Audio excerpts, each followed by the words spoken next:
Chapter 14, Section 4, Gluconeogenesis. Now, gluconeogenesis, as shown here in this figure, is a mechanism for taking multiple intermediates, metabolic intermediates, and converting them back to glucose 6-phosphate. Now, yes, I know I just spent the last section, section 3, discussing ways to take all these other things in your diet and whatnot, break them down, and ultimately get glucose 6-phosphate that we can feed through glycolysis, citric acid cycle, whatever.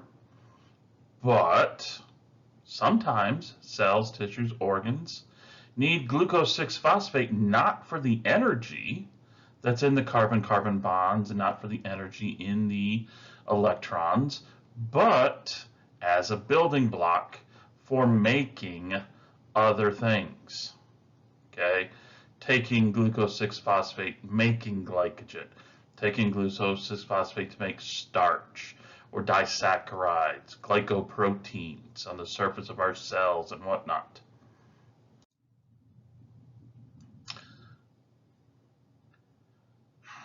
A problem many students have is they immediately see the figure from the last slide and immediately jump at the fact that gluconeogenesis is just all the steps in glycolysis in reverse. Well, the problem with that is not all of these steps in glycolysis or the citric acid cycle are truly reversible, or to do so would take a lot more energy than was given off, or a lot more energy than it took to get the reaction to occur in the first place. So we see that in glycolysis, there are some steps that are reversible, okay, that can be in reverse, but they're not used in gluconeogenesis. There has to be mechanisms for bypassing this. You look in this figure here above my head. Starting with pyruvate, or starting with glucose, glycolysis takes glucose, glucose 6-phosphate, fructose 6-phosphate, 1,6-bisphosphate, glyceraldehyde 3-phosphate, boom, boom, boom, boom, phosphoenolpyruvate to pyruvate, 2 ATP, 2 ATP, ATP, NAD, NATP. The thing is, to do this in reverse, pyruvate cannot go exactly back to phosphoenolpyruvate just by tossing that phosphate, inorganic phosphate, right back on it. One thing, it's not an enzyme that can do that. The enzyme pyruvate kinase is not reversible in this mechanism. So, and it's hard to see because of my big head here, so look in the book. You'll see that pyruvate, via pyruvate carboxylase, gets phosphorylated. So yes, you do have a phosphorylated form of pyruvate, but it's not phosphoenolpyruvate. What you end up with is oxaloacetate. Oxaloacetate, which then also gets phosphorylated, but this time via G-triphosphate using PEP carboxykinase. Then you will end up with phosphoenolpyruvate. All these steps you see through here, reversible, reversible, reversible, until you hit here, where we have split things in half. Then things get a little dicey. Okay, we join them back together. Our two halves, G3P, DHAP, become fructose, but fructose 1,6-phosphate just does not become fructose 6-phosphate. Okay? Instead, what we see happens is a bisphosphatase hydrolyzes and releases inorganic phosphate. So you do not go, there's no ADP to A triphosphate here.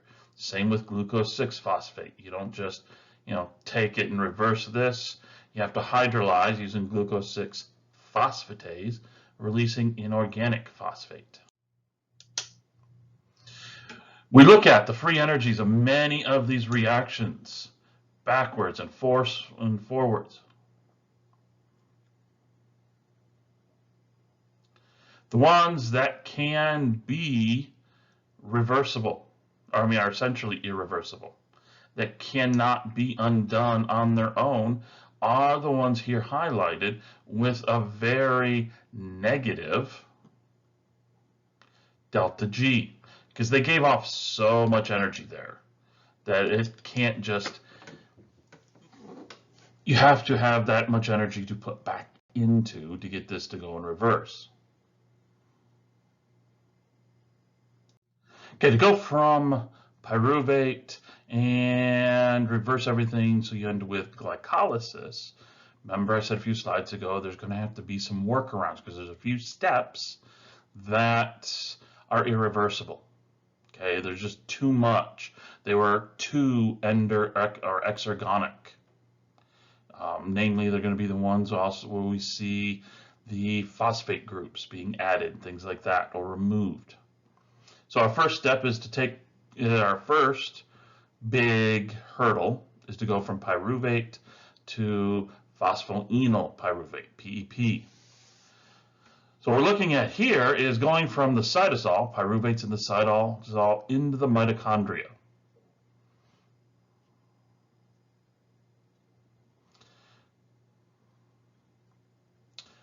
So maybe this is a pyruvate that was from, a round of glycolysis, or it's a derivative of the amino acid alanine that, via transamination, you're going to have pyruvate and then you're going to work backwards.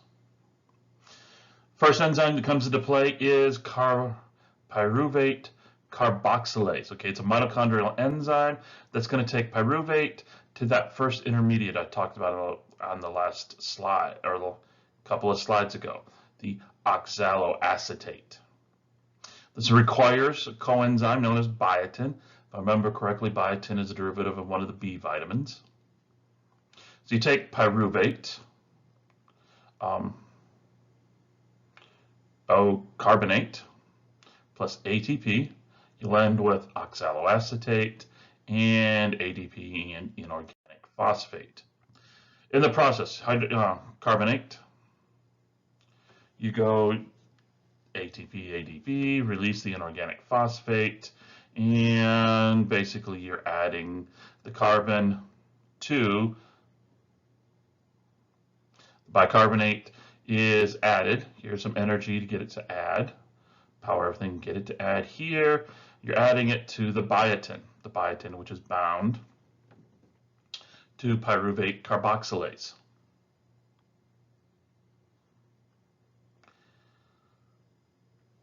The pyruvate carboxylase is going to deliver the CO2 to pyruvate. Now notice here, the oxygen's going to attack here, so this you're going to get another electron attacking here. This electron pair from this carbon-carbon double bond is going to flip, it's going to go to the CO2. So you now end up with a 4-carbon oxaloacetate. 3-carbon pyruvate to a 4-carbon oxaloacetate.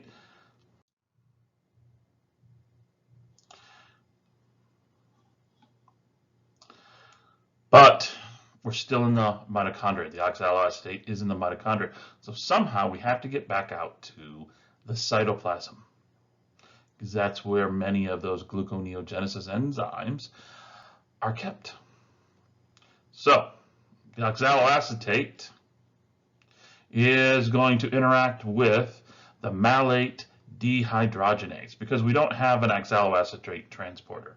Okay, got to remember, transport proteins that are embedded in membranes have specific things that they can move across a membrane. It's either going to be specifically one biological molecule or one specific class of. So oxaloacetate can't just interact with any transport protein and have itself be pulled across. So we're going to be looking at malate dehydrogenase coming into play first. And it's going to reduce oxaloacetate to the compound known as malate. Oxaloacetate, NADH, plus hydrogen, gives us L-malate and an oxidized NAD.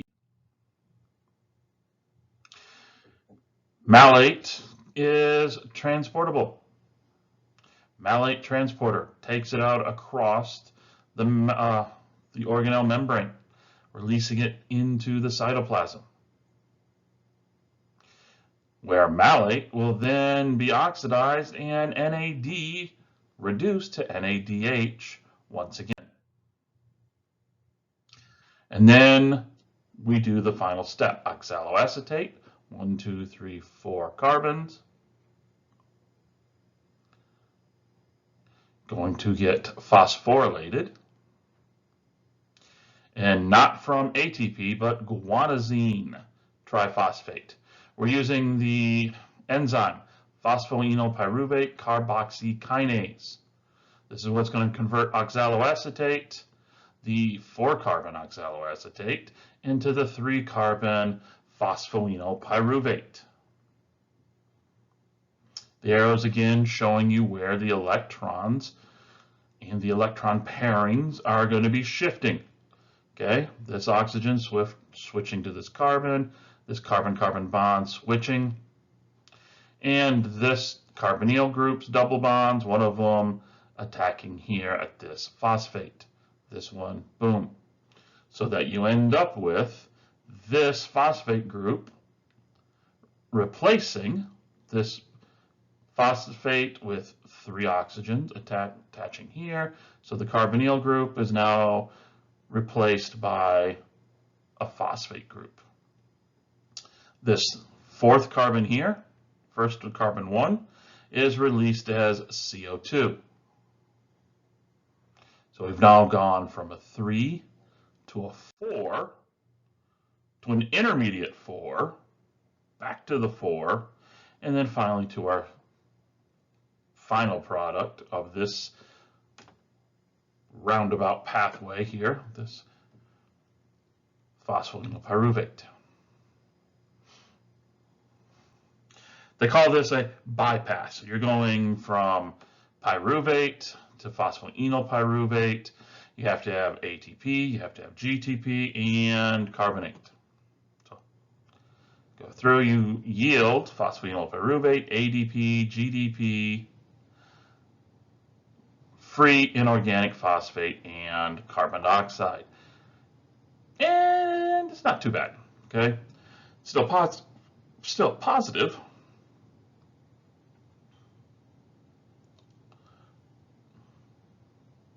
So when you look at this, you go through, add these, all the steps, all the intermediates together, and all this and that, net-wise, it's a strongly negative, and it's reversible.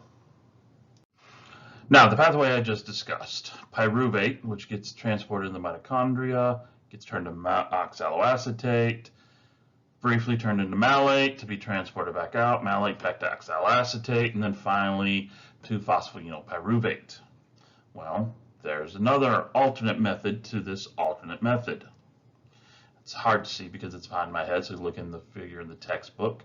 But say you're starting off with lactate, which is listed down here behind my picture. Because, you know,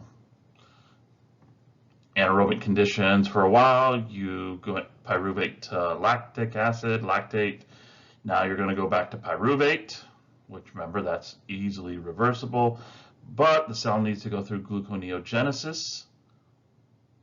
Pyruvate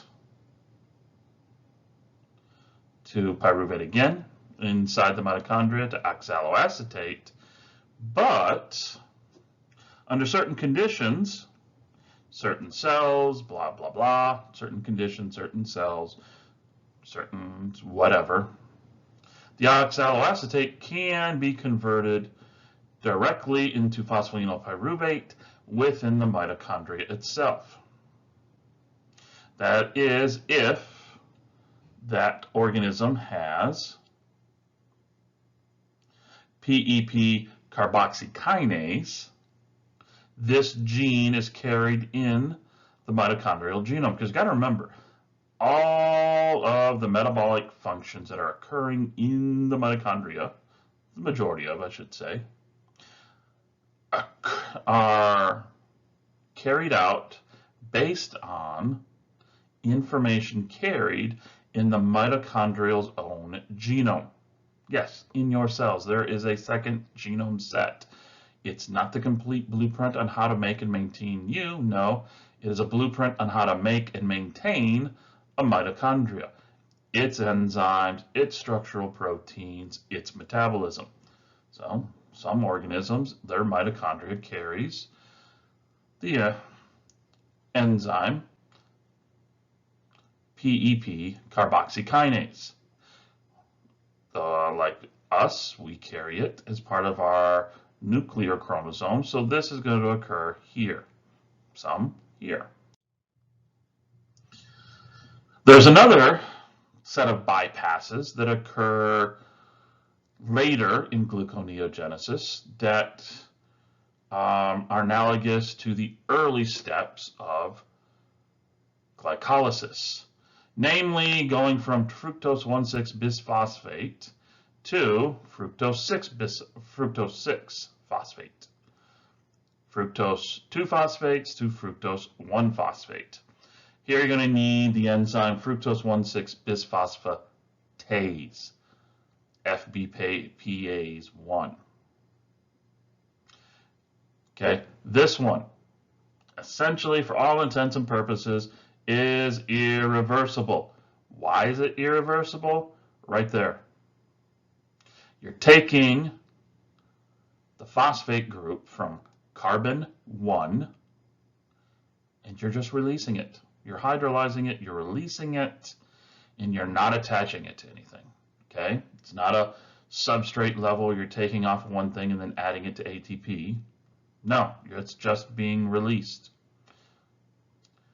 Negative 16.3 kilojoules per mole. Very negative, very exergonic. This is occurring. There's no alternate mechanism for taking this free inorganic phosphate and adding it back. There are no enzymes that can do this. Fructose 1,6-bisphosphatase cannot reverse, grab this free phosphate group and add it back. So, irreversible. The third bypass one, well, okay, you've taken the fructose 6-phosphate and you've turned it into glucose 6-phosphate. Now you need to get rid of that phosphate group. And again, we're using a phosphatase, glucose 6-phosphatase.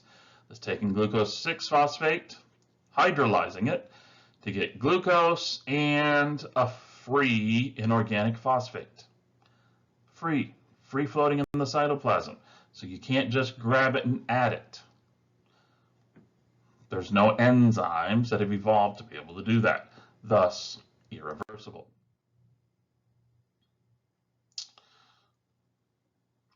It is expensive to go from 2-pyruvate. You need 4 ATPs, 2 GTPase, 2 NADHs, some hydrogen, some water to get 1 glucose, 4 ADP, 2 GTP, 6 free inorganic phosphates, and 2 NADs. So you're putting a lot into it to go from 2 pyruvates to 1 glucose. It's expensive, but it's a metabolic necessity for cells. So you go through, remember, it's 2 pyruvates, you get 2 oxaloacetates, 2, 2, 2, and then when you have our glyceraldehyde 3-phosphates, our dihydroxyacetone, phosphates, DHAP. Then you go to 1, 1, 1, 1. But it takes a lot of energy. These are very expensive steps. There are some amino acids that can do their own version of gluconeogenesis. They're referred to as glucogenic amino acids. Remember I mentioned once before, a little earlier slide in this section, that alanine can be converted to pyruvate. A couple of cuts here and there, and you end up with a 3-carbon looking strand that looks exactly like pyruvate. Remember I said you had to do a deaminase, get rid of the amino group. Boom. If you can get alpha ketoglutarate, succinyl-CoA, fumarate, oxaloacetate, we just talked about that one. Oxaloacetate turns out to be one of the steps, intermediary steps in the citric acid cycle. So you take an oxaloacetate, you're turning it back into pyruvate. Off you go. So these amino acids, with a little cut, a little trim, slight modification, looks like any of these steps that are directly in the citric acid cycle, and then you just go backwards. Work backwards till you get pyruvate, and pyruvate you just rebuild till you get glucose.